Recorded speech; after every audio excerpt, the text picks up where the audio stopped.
नमस्कार, मी Tushar Mumkar, founder and C of Tushar Mumkar institute private limited. Commodity trading आणि त्याबद्दलचे मिथ्स किंवा कमॉडिटी ट्रेडिंगबद्दलचे गैरसमज मी आज सोप्या भाषेत दूर करणार आहे.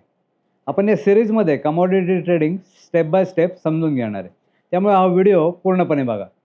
कमॉडिटीबद्दलचा एक खूप मोठा गैरसमज आहे की मार्केट क्रिप्टोकरन्सीप्रमाणे बिहेव करतं किंवा फॉरेक्स सारखे याच्यामध्ये मॅनिप्युलेशन होतं. तर तसं अजिबात नाही आहे. भारतासह अमेरिका, इंग्लंड, जपान, चीन अशा मोठ्या मोठ्या कंट्रीजमध्ये कमॉडिटी ट्रेडिंग चालतं. त्यासोबतच अजून 90 ते 92 कंट्रीजमध्ये कमॉडिटीचं ट्रेडिंग चालतं आणि हे खूप मोठं मार्केट आहे. त्यामुळे मार्केट ऑलमोस्ट झिरो मॅनिप्युलेशनवर असतं.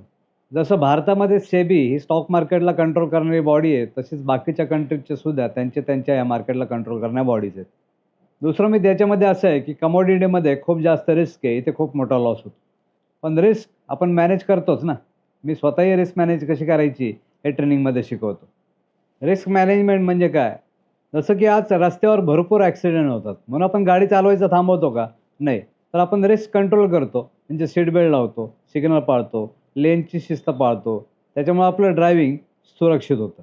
तसंच ट्रेडिंगमध्ये रिस्क पूर्णपणे संपवता येत नाही, तर योग्य रिस्क मॅनेजमेंटने ती कंट्रोल करता येते. ट्रेडिंगमध्ये रिस्क मॅनेजमेंट म्हणजे काय?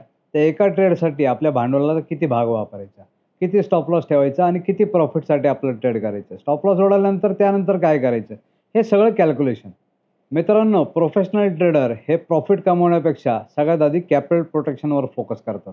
प्रॉफिट मिळवण्यापेक्षा सगळ्यात महत्त्वाची गोष्ट आहे ते म्हणजे भांडवल जागेवर राहायला पाहिजे. 6 महिने प्रॉफिट नाही झालं तरी चालेल, कारण जर भांडवल असेल तर संधी पुन्हा मिळतेच मिळते. म्हणून कमोडिटी मार्केटमध्ये रिस्क तर आहेच आहे, पण योग्य स्ट्रॅटेजी, नॉलेज आणि जर डिसिप्लिन असेल तर रिस्क आपोआप कंट्रोल होऊन जाते. आणि इथं असंही काही नाही आहे ऑप्शनसारखं की इकडे प्राईस डिकेमुळे भांडवल साफ होऊन जातं. मित्रांनो, याच्या पुढच्या भागामध्ये आपण कमोडिटी मार्केटबद्दल अजून काही डीप माहिती घेणार आहोत. त्यामुळे व्हिडिओला नक्की लाईक करा, शेअर करा आणि आमच्या चॅनलला सबस्क्राईब करा.